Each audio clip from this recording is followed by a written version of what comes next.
You're listening to the Fezcast, produced on behalf of the Saracen Supporters Association and featuring the independent thoughts, rants and rambles of Saracens fans and special guests. If you'd like your opinion to be heard on the show, you can find the Fezcast on Facebook or Fezcast_SSA on Instagram and whatever Twitter is known as these days. But for now, enjoy this week's show. You're listening to the Fezcast.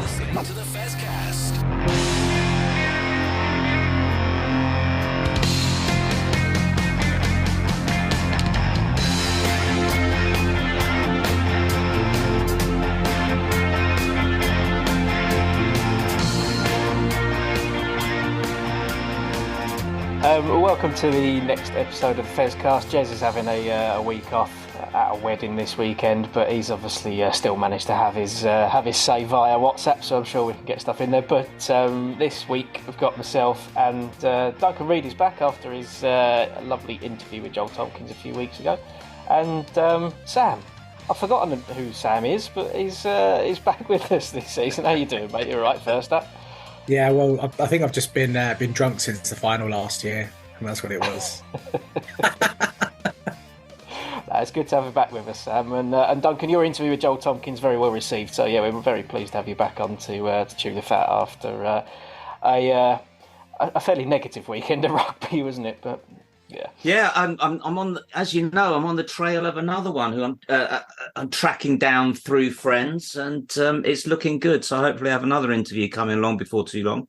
Fingers crossed. The card's close to our chest on that one, but hopefully we do get someone pretty good in. But what we're going to do this week, we're going to start with the positive stuff because there was actually some, but it does all come from the women's game. Unfortunately, there are not very many highlights at all of Saracens women in the Alliance Cup, but there was a 45-10 away victory against Ealing Trailfinders women, new team for this year.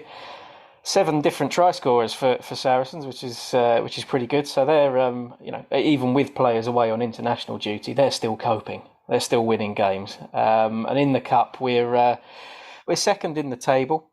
And the last match is against the pool leaders Gloucester, who are also the Premiership champions. We're level on points with Harlequins, who are a position behind us, but they've played all their games. So we just need to avoid a complete hosing against Gloucester next week, and we go through to the semi-finals of the Cup. So lots of younger players getting a chance in the Cup games, and we've still managed to pick up a couple of wins and with a chance of getting to knockout stages. So it certainly looks a little bit better than it does for the men's team, doesn't it? Yeah, I haven't seen the women this season, despite having a season ticket. So I'm looking forward to getting some return on my £30 investment, which is what it costs if you're a season ticket holder, which is a pretty good deal. And it must be hard with all those players away internationally. I don't know how much it wouldn't have affected Ealing, would it? I don't think they've got any internationals. Not particularly, no. I mean, most of Ealing's backs are the GB7s team, so they are sort of coming together as a new team. But yeah, there's not quite as much as there, Sam. And the England women went well as well. I saw the highlights of that. It was great to see Marley Packer steaming in as she does, almost uniquely in the game.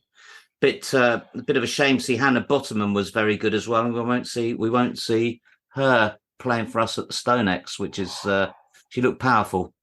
No, I mean, there's a pretty Saracens flavour to the England win. I think, in fact, it was only Meg Jones's try that was the only unrelated performance. Holly Aitchison kicking all the points, and every single try coming from either a Saracens player or a former Saracens player.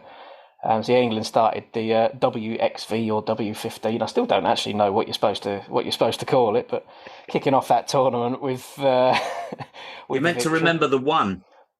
Oh yeah, and the one. Yeah, England are in pool number 1. Also in the top tier are Canada and Wales, and we've got to mention that game as well because again, there's lots of Saracens players in that, and it was good to see Sophie de Goody, who's still world class number 8, and definitely Jez will be very pleased to see a number 8 with a 100% record off the kicking tee. I mean, Sam, we saw her a few years ago, didn't we? She's world class, and it's great to have her back at Saracens when this tournament finishes. Isn't it? Firstly, I was going to say I'm not sure what the connection is with Jez because I'm not sure what position he used to play because he barely mentions his playing days. But yeah, But I was going to ask you Scrum about half, wasn't he? Scrum half. Yeah, I thought he was the water boy, but I'm not sure. I was going to ask about this. I'm really not sure about what this women's tournament currently is and what the difference between this and the World Cup actually is. So if either of you can demystify that for me, I'd be overjoyed. Putting us right on the spot there. Right, okay. So imagine the Six Nations, but with 3 European teams and 3 Southern Hemisphere teams instead. Right. It is the women's version, and I quite like this. It is the women's version of autumn internationals, but actually making a tournament out of it. There is a tiered structured system.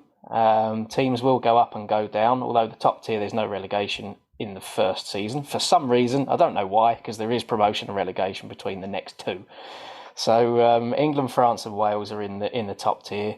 They don't play each other in it, but they do play New Zealand, Canada and Australia. So for everyone who's listening who doesn't understand that tournament, that's the top tier of it. And then you drop down to another 6 in the second tier and another 6 in the third tier.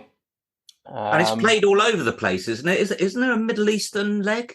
There is, So I think the third bunch are playing in the Middle East. I think tier 2 is being played in South Africa, and then tier 1's being played in New Zealand. New Zealand. Yes. Yeah. So yeah, it's quite a good concept, and it'd work in the men's game if only they'd pulled their finger out and not all be looking after themselves, really, wouldn't it? But there you go. Sam, does that help you? That helps massively. But do you know what? I've been saying for ages, that the women's game has come on so much in the last 2 or 3 seasons. I think the last World Cup really highlighted that there were some serious players. And, barring a dubious red card, whichever side of the fence you went on, it would have been probably an England victory in the final, which would have been huge for the game over here. And I like the fact that they're obviously doing what they can to spread the game, make it a bit more interesting, make it and get it to new areas of the world as well. It's so important. We've seen that, in football where they're playing, pre-season premiership tournaments in America and Asia and stuff like that. And, I think we missed a trick in the men's game with the Japan World Cup. There should have been so much more done in that part of the world afterwards to really double down on that. And it never really happened. But good to see the women taking the initiative and growing the sport, which is fantastic. We were talking about this the other week, and they do need to do something. When you've got Portugal, Uruguay, Chile, all of these nations, a bit of help, and it could really expand the game. Massively. Absolutely, yeah. Who knows what they'll end up doing. But yeah, the one thing about that tournament actually that's going to be relevant to Sam is that Georgia Evans was on the score sheet for Wales. I did see that she got a bit of a poke in the eye.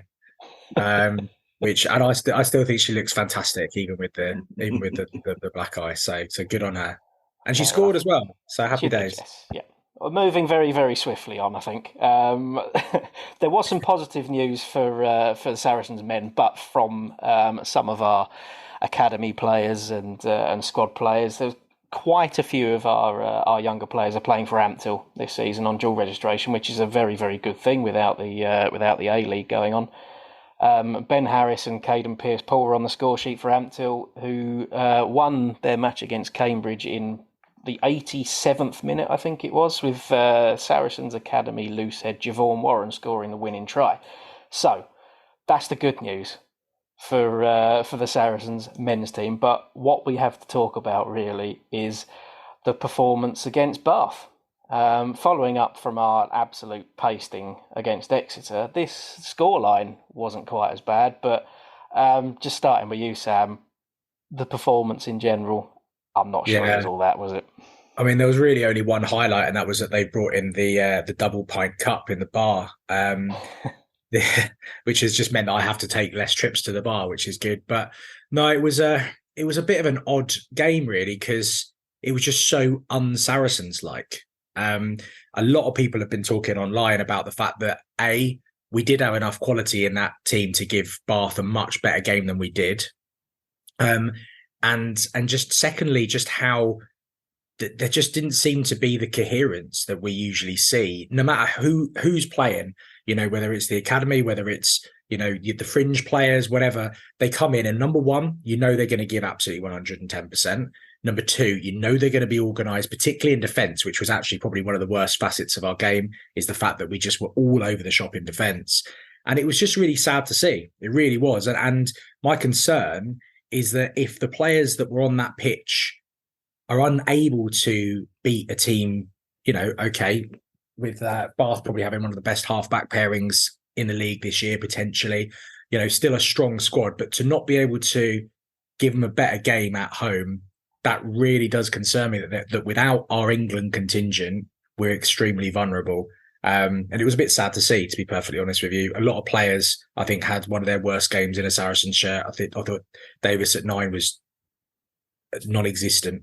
Someone afterwards said to me, who played worse, Vunipola at 10 or Davis at 9? And I said, can you give them both minus numbers? I don't know. But I think they'll both go into the shed after that game and hold their head down going, we did not give a good account of ourselves. We didn't look disciplined. We didn't look interested.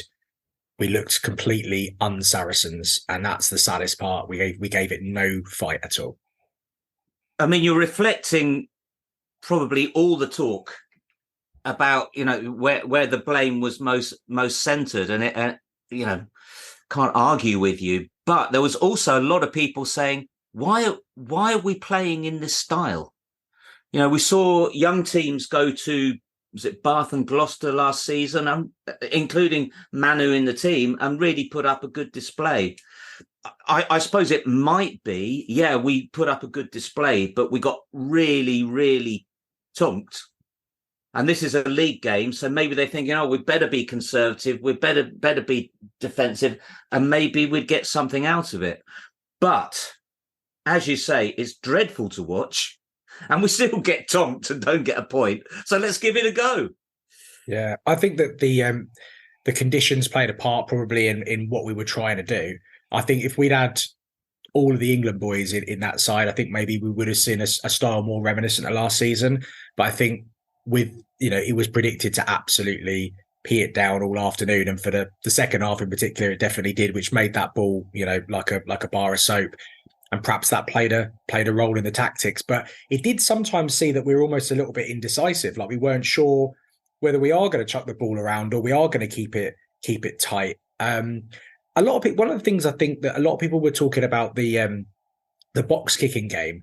And as much as I heaped a load of blame onto Davis earlier on, I don't necessarily think that tactic was the worst one in the world, because with the ball being all over the shop and the wind coming in and all that sort of stuff, actually playing that kind of game is not necessarily a bad one. But we had no follow up afterwards. There was no hard chase, and you usually see that push and that defensive organisation is usually so good and such a strong part of our game. And that for me is what was so sad to watch, was that side really let us down. The defense. No, we didn't. I mean, there were no flags, by the way. Did you see? So, but I don't think there was much wind, but there was certainly rain in the second half. Yeah. It reminded me of those dreadful days just before the championship season, when we had similar kind of team looking dreadful pre-season on the computer screen against Ealing, and then we got beaten up by Cornish Pirates. And then the cavalry came back, as you said, and everything was all right. Except they're all about 3 years older now, so we need this next generation of players to be able to stand on their own 2 feet sometime.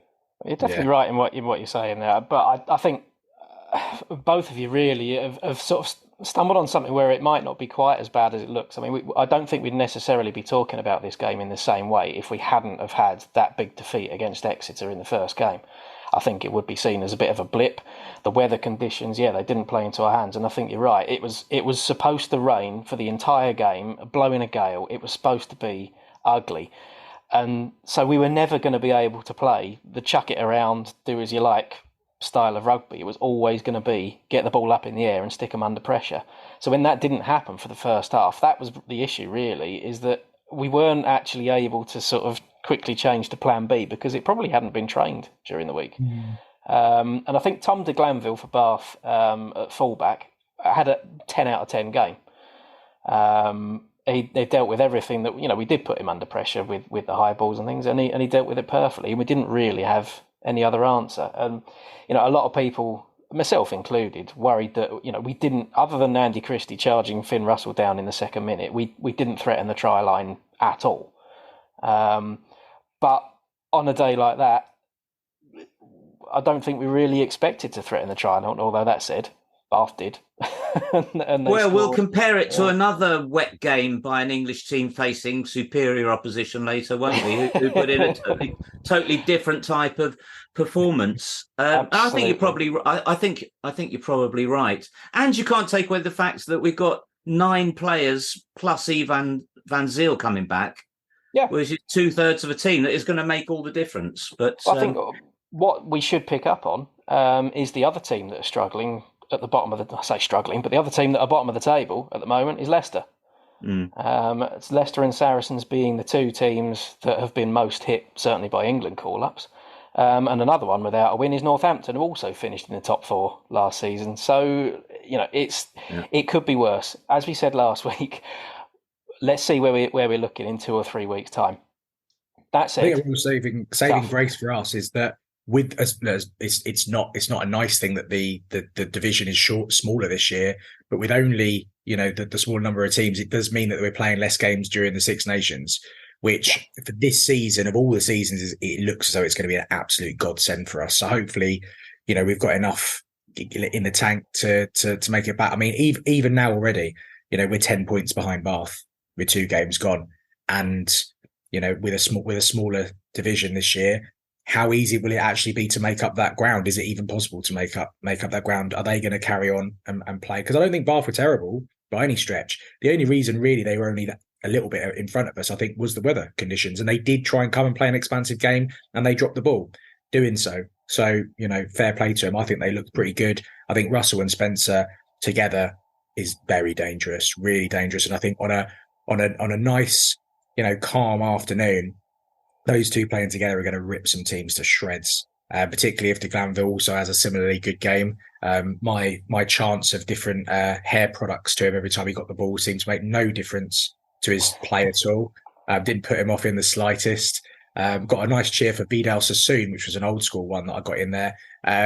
But yeah, he looked good. So when you've got that core, and up front they look relatively strong there as well. I think Bath might be a bit, might be underdogs this year, but some dark horses to get into that top 4. Yeah, well, we won't go with any of your predictions so far.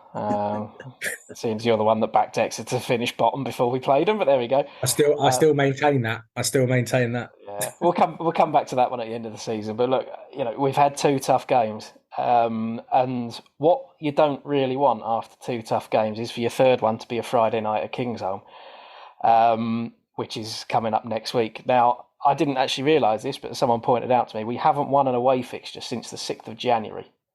Saracens. Now, there is a bit of a caveat to that. Since the 6th of January, there's only been 8 away games. 2 of them have been in the Prem Cup, and 2 of them have been in the league when we pulled the ladder up and everyone had a rest before the knockout fixtures. So 4 of those don't matter. So there's 4 away matches. A couple of them were in the Champions Cup, I believe. And that last away win on the 6th of January was on a Friday night at Kingsholm. So it's totally meaningless, all of these statistics, isn't it? It was a very good night. And it was one of our best listened to podcasts because Owen Farrell got a retrospective red card having kicked a drop goal to win it. So it could be a pretty interesting one. But yeah, we're away at Gloucester and then we're at home to Leicester, who could be the other team still without a win in the league. So, there's some tough fixtures coming up. And then we're away at Newcastle, and I mean that's crisis point if we hit that one, and we're still struggling a bit. So we could very well be winless when we go up there. We really could, with not many games left, as you say, to try and get back into the playoffs. I think it could be, every chance it's a fallow season, but we shall see. Really, very quickly, you've done a third of the season without actually picking up any more than 1 or 2 wins. So, but what do you reckon? We got so Gloucester away, Leicester at home. Just group them 2 together. How many points are we getting out of those guys? I at this stage, I'll be happy with 2. Honestly, yeah, it's going to be hard. It's hard to see us getting more than 1 at Gloucester. But if Leicester continue to be as high flying as we are, we might get 4 there. You never know. Well, what I've never understood with the England situation is, Tompkins played for Wales last weekend, comes straight back in to the starting 15. What's the difference between playing for England and playing for Wales? The rules. I don't understand why we can't have our England players back straight away. Particularly someone like Billy Vunipola, who's not really had that many minutes. Someone like Theo Dan, who's not really had many minutes. Those two players should be absolute shoo-ins to go straight back into the starting lineup as soon as the World Cup finishes. In my book. It's the same with releases, isn't it? I mean, our players get released far more than. I mean, Nick Tompkins will be playing for us one week, and then Wales have got a game the following week. Yeah. To be fair, that is actually something that I should have picked up on, because one of the things I was thinking in that Bath game is, Tompkins actually didn't play too badly, but Theo McFarland, I've said it before on this show, every now and then he has a game where he may as well not be on the pitch, and that was definitely one of them. And I think potentially we've chucked a couple of those guys in a bit too early.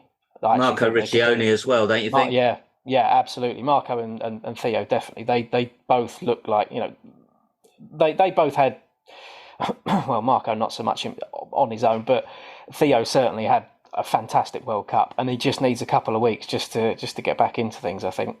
I think it just shows that the lack of depth potentially that we felt the need to get him straight back in.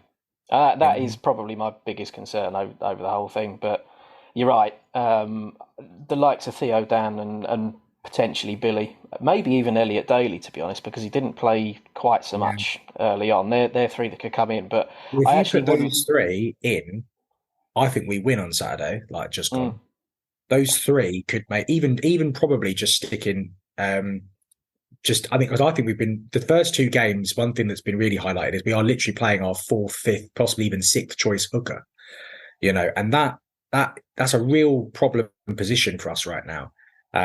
It's great having Dan up in sitting on the bench for England. It's amazing for him. What a season he had last year, and to end it like that is brilliant. But we're struggling to throw lineouts, to be perfectly honest, and we're missing the loose play that those two boys give us as well, because both of those two score tries quite a lot. Even Wollstonecroft, being injured and not being around, is a big loss for us. So either of those three in that team on Saturday, and I think that could have even made just a tiny bit amount of difference. It could have made it a lot closer.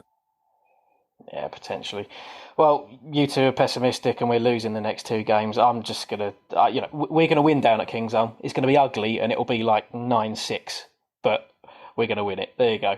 Someone's got to be positive. But look, let's take a deep breath, because we've got some more disappointment that we need to talk about. So we'll have a little break and then we'll come back and we'll discuss the Rugby World Cup semi-final. You're listening to the Fezcast.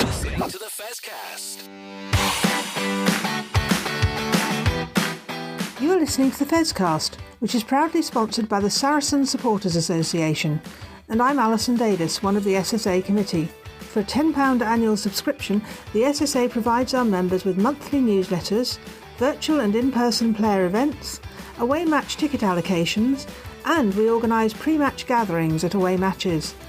We sponsor men's and women's players, and we support the Saracens Foundation Track Club on behalf of our members. On top of all that, every year we have a seasonal SSA badge, which is exclusive to members. Where else can you get that much value for a tenner? Join now at membermojo.co.uk/SSA, or come and see us on match day in the Oasis at the Stonex. This is the Fezcast.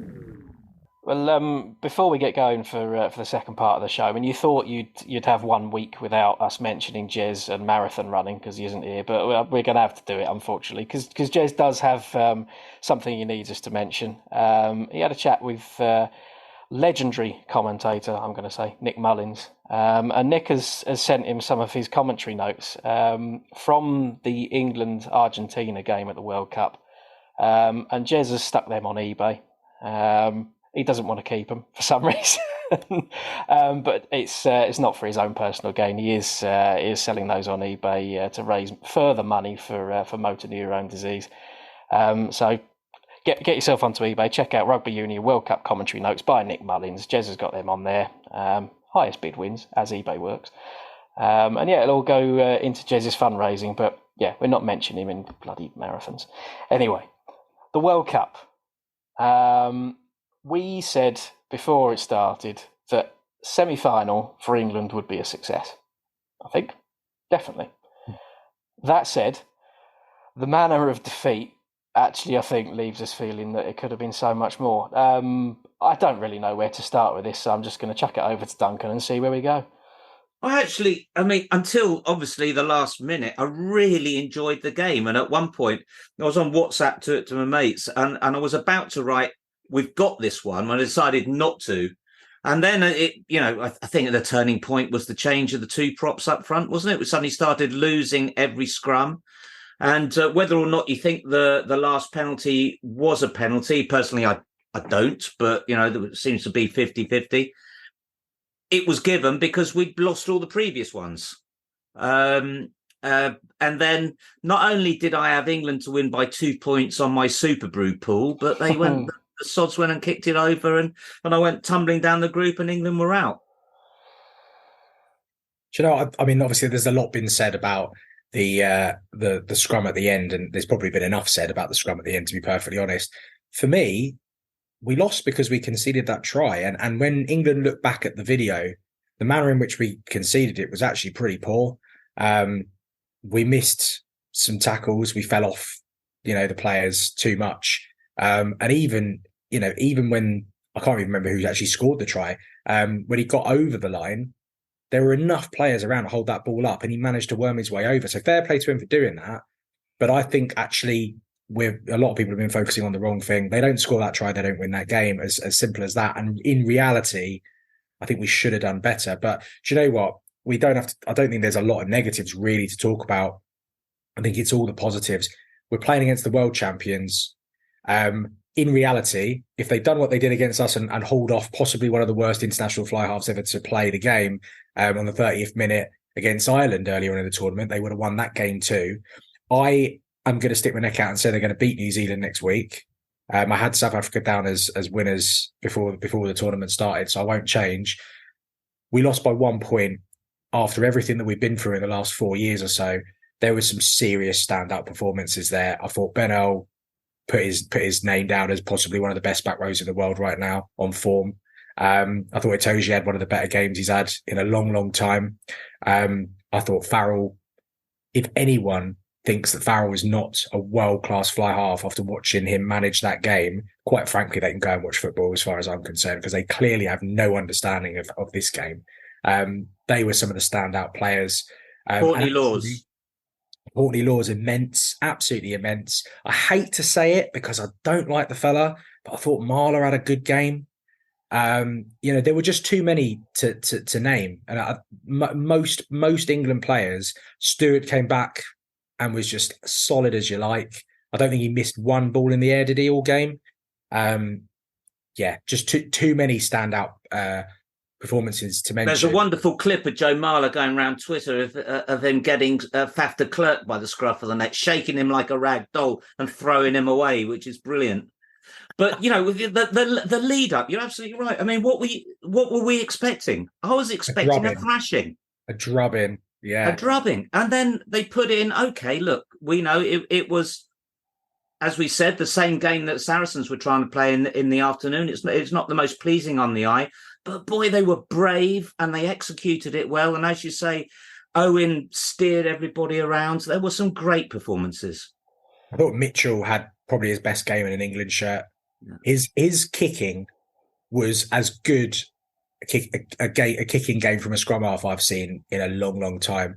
Absolutely on point. There was I think it was towards the end of the first half. It was like a little dinky one over the top. It wasn't a proper full-on box kick, and he absolutely nailed it. And it was that was the moment I started to believe we might actually win the game. It was that when he did that, and we really pinned him back. And England, and you know what? You got to give a lot of credit to Borthwick and the coaching side, because they picked exactly the right tactics. And yeah, we just got beaten by a better team. South Africa are serious. They are a serious team. They got quality in every single position apart from 10, and they made amends for that. So, I as I said, I think they'll go on and win it. I really do. I agree with you about Borthwick and the team. I mean, after the Japan game, I was thinking, oh, blimey, who have we got in charge? Look at that. They don't know what they're doing. Leicester won it with the dreadful tactics. We're trying to do the same. And then I thought the Smith experiment at fullback was completely successful. It changed my opinion of him, especially the state of his face after that game. You know, he was brave. And then, you know, we might have started with Smith had he not been knocked out. But you're right. You know, they picked the right man and they picked the right game plan for the day.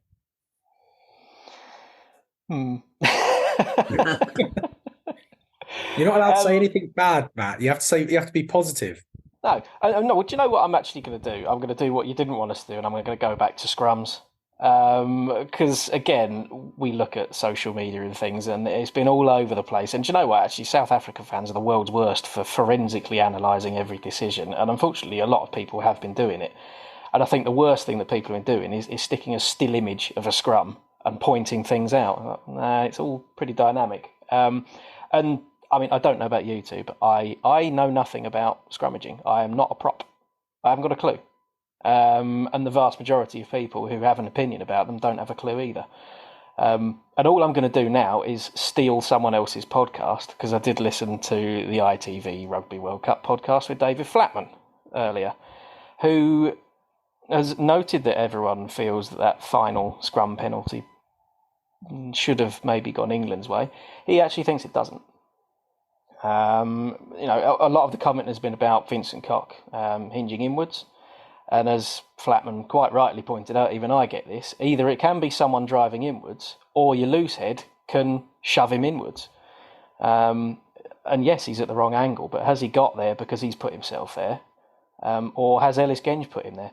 And South Africa were dominant in the scrum for the last 20 minutes, fairly. Particularly Oxenshea was an absolute beast. So you look at that and you go, right, they've painted a good picture with the referee now. Why would they need to do anything illegal in the scrum? Why don't they just win the scrum? And, you know, it's just his opinion, as it is with everyone else's, but Flatman's opinion is that it's actually Ellis Genge that has put Vincent Koch in that position that he's in. And on top of that, his knees hit the ground before the start of the scrum as well, which is also a problem. So you can nitpick, you can go into it forensically, and we're right, it's an 80-minute rugby match. England actually conceded 2 penalties in the first half and conceded 6 points that they really should not have done. One of them for a bit of petulance from Manu Tuilagi, and one of them put closer to the post by a bit of petulance from Owen Farrell. If that doesn't happen, is it a different game? South Africa probably saying loads of different things. And at the end of the day, it was a thrilling game of rugby for a low-scoring game of rugby. I think the only disappointment, in a weird, twisted way, is if it had been 35-15 to South Africa, we'd probably sit here and go, oh, well, we didn't really expect it to happen anyway. But because we got so close, it's pretty gutting. And, yeah, look, I've been very critical of Steve Borthwick and his tactics. I actually think across this World Cup, we've not played very good rugby. Put the Argentina game aside because it was just a siege mentality game. I thought we were dreadful for most of the Japan game. We were terrible against Samoa. We did just about what we needed to do against Fiji, and we were underdogs against South Africa and almost got there. I don't think it's been a fantastic World Cup, but we've still got to a semi-final, so I don't really know what to make of it. But what I think has happened is Steve Borthwick has earned himself a chance to take this squad that's played at the World Cup, sit back, look at it, think who needs to be shelved for the next 4-year phase. Don't do what Eddie Jones did with Australia and fire people away before the World Cup and make a total mess of it. Look at what needs to change and then build towards the next one. So, yeah, we give him, see where we are in the next 2 or 3 years. I think 2 years is what we need to look at, really, is because that's kind of, you get to mid-cycle when you start to see where you're going to be in reality. And this is why you look back to when England won the World Cup in 2003. We went into that World Cup as clear favourites, and rightly so. We built for probably 5 years before that. We had the World Cup where we lost to South Africa again in 1999. Looked good in the pool stages. That was the beginnings of that World Cup winning team. But they were given time to really get to know each other. And I think that's been one of the issues that England have had, and potentially Saracens looked like they didn't know each other on Saturday, but England have certainly had, is there has been a bit of chopping and changing. Jones was very quick to hire and fire. He'd bring a player in for one game and then not play him again. for a while. I mean, he did. Was Jones in charge when Izikwe got subbed on his first game in after 40 minutes, 38 minutes or something? You know, better man management's needed than that. And I think 2 years, let's see where we are. But I think you're right. We can't just get rid of every single player that isn't going to make it, because we actually need those players to help nurture the youngsters coming through. As to, you know, with a bit of seniority. Don't just get rid of Courtney Laws, for example. Duncan's already mentioned he had a terrific game on Saturday. Don't just bin him because we know he's not going to make it to the next World Cup. That's a player that you maybe stick on the bench and then you let a younger guy start and then he can come on if we need to, or vice versa. You know, we just have them in the squad, have these players around the squad. We don't have to play every game, just have them in the squad. And I think that's what we need now, is we just need a little bit of transition rather than just cut and then start a new 4-year cycle. Well, Courtney Laws has announced his international retirement. Oh, okay. Well, so... I didn't know that. Well, I picked the one player, didn't I? Good work, Sam. Do you want to say all that again with a different name? Yeah. Insert other senior player here. Apart from the bits of absolute rubbish, I totally agree with you, because the 3-card trickery. Get used to it, mate. The 3-card trickery of the Jones era is that he was always preparing for the next World Cup, and he came in with Australia in this World Cup, says he's preparing for the next one. You know, it's instead of trying to win the Six Nations every year, you know, and do it by gradual transition using the best squad that's available at the moment. And as you say, having players like Courtney Laws to mentor the next lot or not. Maybe he'll come in as a coach or something. I'm trying to clutch at straws here, aren't I? I've done the same, Sam. Don't worry. On the last time I was on, I suggested that Saracens arrange a game with Portugal during the Six Nations break, and then someone promptly told me that Portugal are in a competition. They have the second tier Six Nations at the same time. So I'd pay to see that game, though. I would pay to see that game. Quality, yeah. There's some fallow weeks in the season. We must be able to do it. But yeah, I mean, you mentioned building for the future. We're not going to talk about the Rugby World Cup final. We'll do that after the final. There's two things that I think we want to discuss. The first one, actually, I think, is the real build for the future. We sort of talked about those 2 or 3 year cycles. What we actually need to build towards is whenever the hell they decide to do the seedings for the next World Cup. Whether it's, it might have been done 7 years ago, for all I know, with the way that they do things. But there's two things that are happening here. One, I think they are changing it around, and they're putting the seedings in a lot later this time round. But there is also talk of it being a 24-team World Cup with 6 pools. So you're targeting the top 6 in the world to be a top seed at that World Cup. And quite frankly, that's where we need to be, isn't it? It is. I'm not sure about that. I mean, it's been a great World Cup, and certainly when the quarterfinals started, it's just magnificent from there onwards. It was a bit long, wasn't it? Yeah, probably a week or two. I don't know how you can't cut it down because you can't play midweek games like they do in the Football World Cup. But expanding it, making it longer, I don't know. To be fair, all it does probably is mean that there's more games on a weekend. They might potentially add in a round of 16. Possibly, I don't know, but it is only a rumor, I think, at the moment. There was a few teams missing.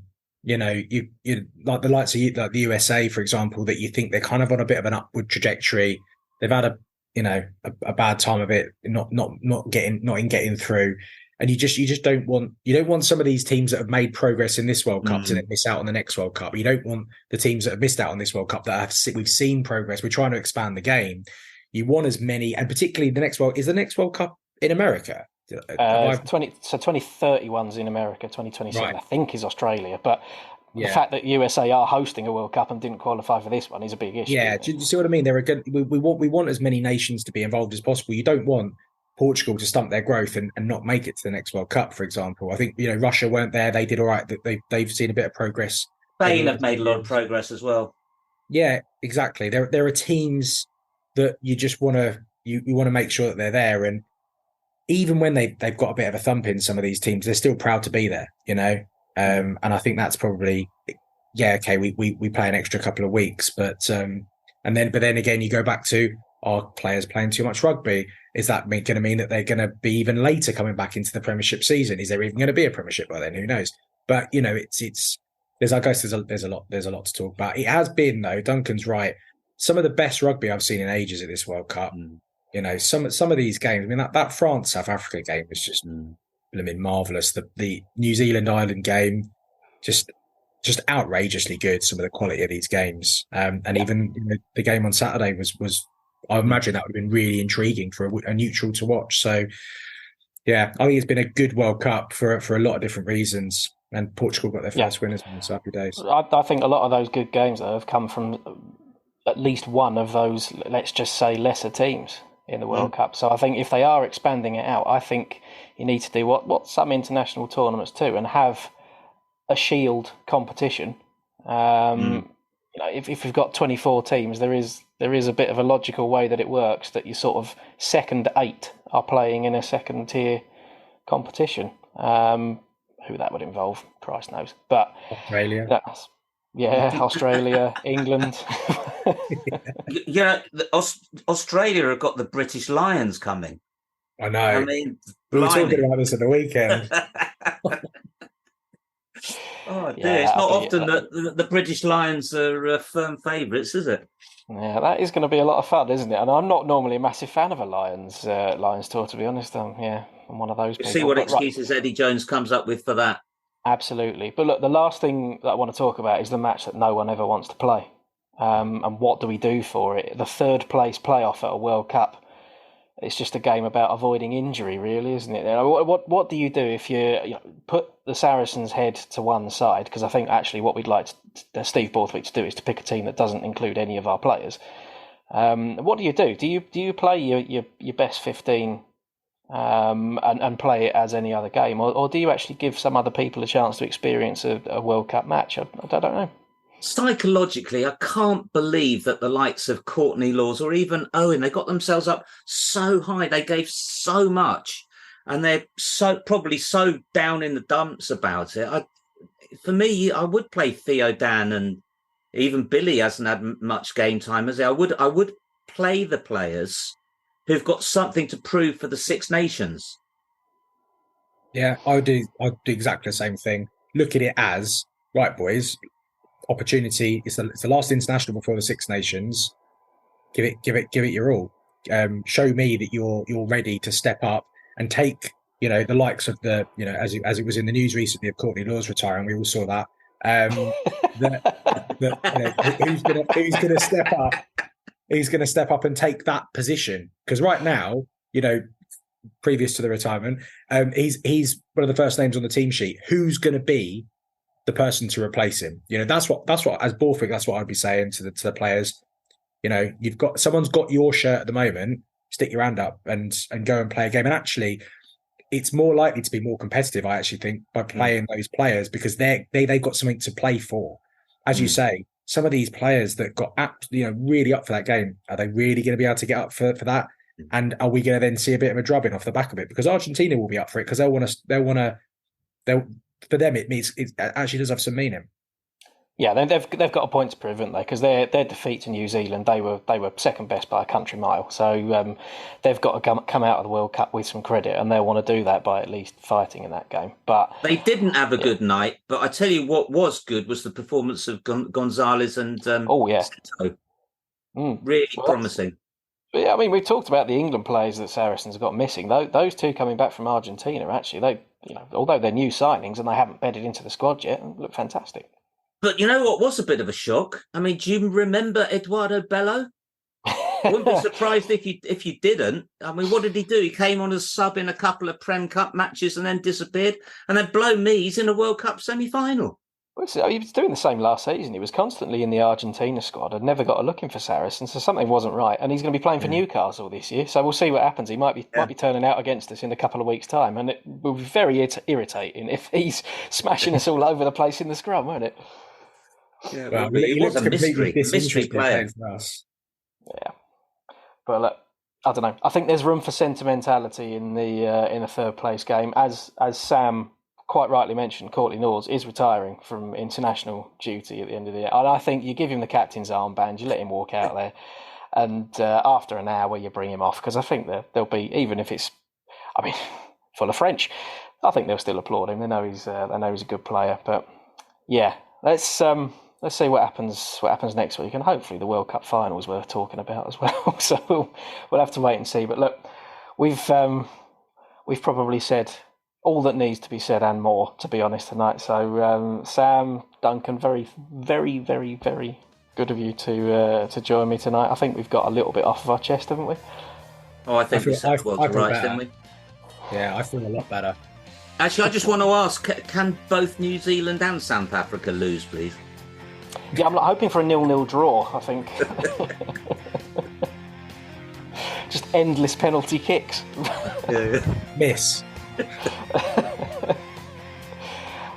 We're not that vindictive, are we? But look, guys, thank you very much for joining us. Sam, we'll see you again this time next year. And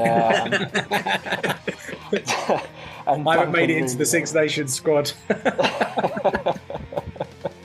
Next World Cup, isn't it? Yeah. Oh dear. On that note, we're descending into chaos. It's taken us a long time for us to do this, but there we go. That is definitely time to end the show. We'll be back next week. Probably Jez, probably someone else. Who knows? We might have a guest. We might not. I've got no idea. That'll do. See you soon, guys. Bye. Cheers.